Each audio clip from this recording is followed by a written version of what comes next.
Nothing else makes me feel high. She's like such a lie.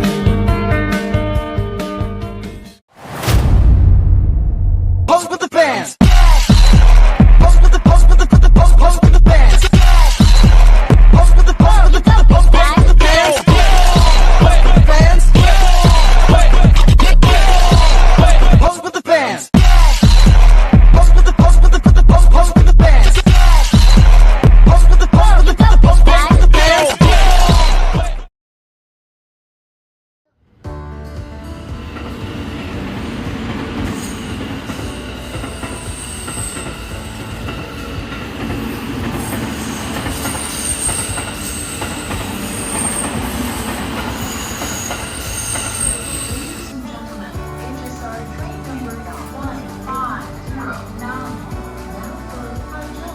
Platform 1A and will depart at 8:36. Passengers Hey guys, we're going to Taipei. Now we're stepping off the high-speed metro station to demonstrate equipment. Well, we're heading to Wanhua, historically known as Mongjia, the very birthplace of Taipei.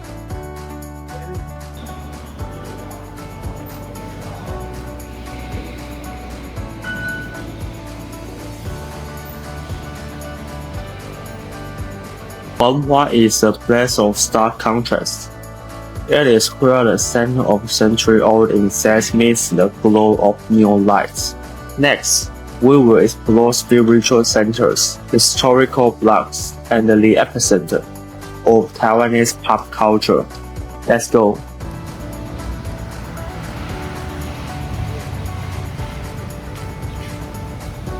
To understand Wanhua, we have to start where we all began.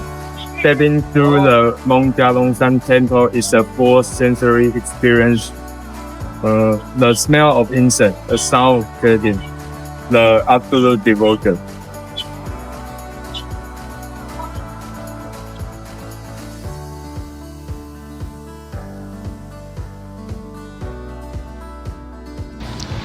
Built in 1738 by early immigrants from Guangzhou, China, this wasn't just a place of worship in a wild, dangerous frontier days of early Taipei. It served as a fortress, a community center, and the absolute heart of local governance. Look up at the roof. You will see intricate dragons made from colorful cut porcelain, a traditional art from Core Jianian. And guarding the main hall are Taiwan's only cast bronze dragon pillars.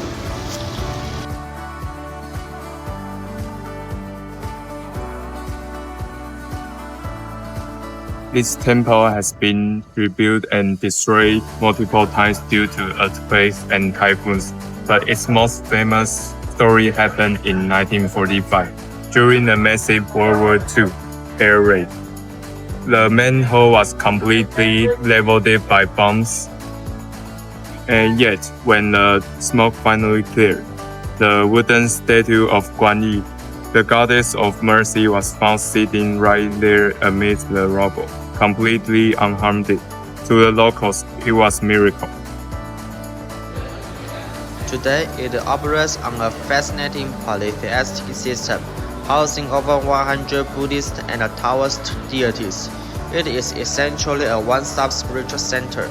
You can pray to the god of literature for good exam grades, or visit the highly popular Old Man Under the Moon, the matchmaker god, hoping to receive a red thread of fate.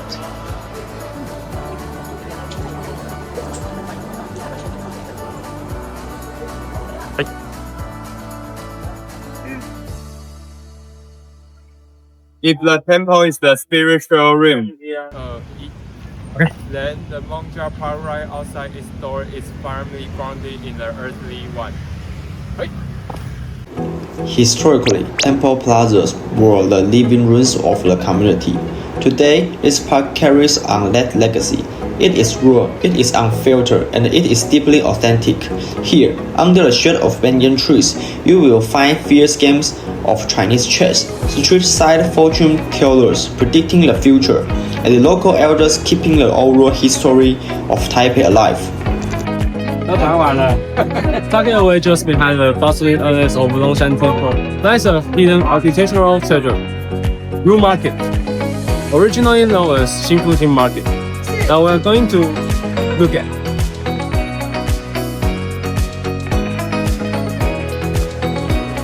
Built in 1935, during the Japanese colonial era, this building was the absolute pinnacle of modern public sanitation. Notice the unique U-shape or horseshoe design. It wasn't just an aesthetic choice. In an era before air conditioning, this central courtyard and the high windows acted as a natural climate control system, maximizing sunlight and the fresh air to keep the market hygienic. For decades, this was a thriving hub for local families, but history took a strange turn. As Taipei rapidly expanded after World War II, unregulated street vendors set up shop outside. Ironically, the bustling illegal market outside choked off the business inside.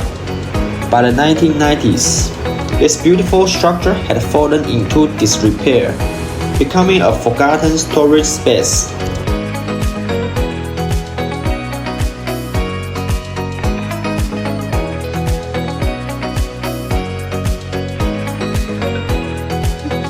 Taipei refused to visit storage in Indonesia. In 2017, the revitalization project for Impact Light.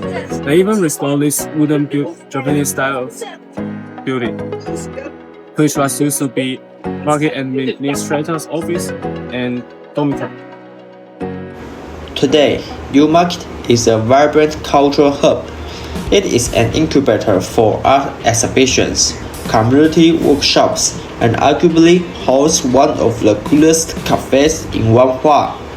It is a brilliant example of adaptive reuse, where the ghosts of Taipei's past now share a table with its creative future. The market is a single design building and popular historical block with an entire neighborhood further in town. Walking down the street is like walking through a book of history.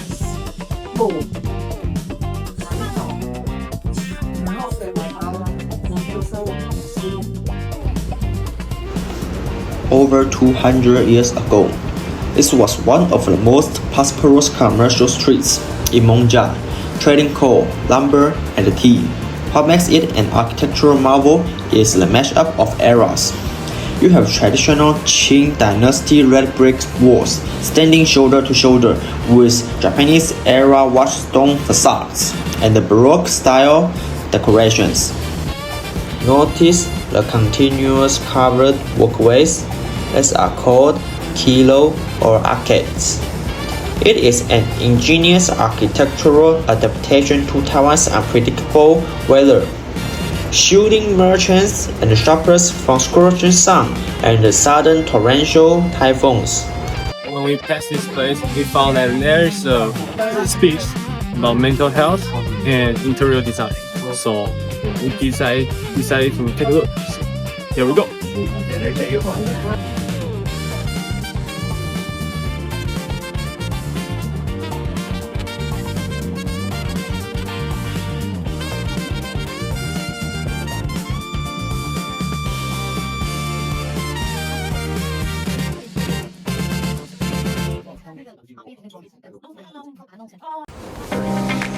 Just a short walk from those historic blocks is a place that's engaged in entirely different things. Your sense of smell. Welcome to Land 224, historically known as the Life-Saving Street, but you probably know it as Hype Land. Before modern medicine was widely available, early settlers faced a harsh, disease-prone environment. What is their solution? They would go to Longshan Temple, right next door, pray to the god of medicine, and draw a medicine lot, a divine prescription. Then, they would head straight into this alley to buy the herbs prescribed by the gods. Today, you don't need a diamond prospection. For over a century, these vendors have been boiling secret family recipes of meat and local root. This dark, sandy, bitter, yet sweet green grass tea is the unlimited local life hack for surviving Taiwan's brutal summer's heat. It's tech-like historic and honestly it's incredibly refreshing. We just left the quite historic area and boom, we have stepped into a completely different universe. Welcome to Ximending, the absurd, undeniable center of Taiwanese young culture. Often compared to Harajuku in Tokyo, Ximending is a glorious sensory overload. Back in the 1990s, this area was transformed into Taiwan's very first pedestrian zone. This brilliant move turned the streets into a massive open-air stage for cosplayers, street dancers, and indie musicians.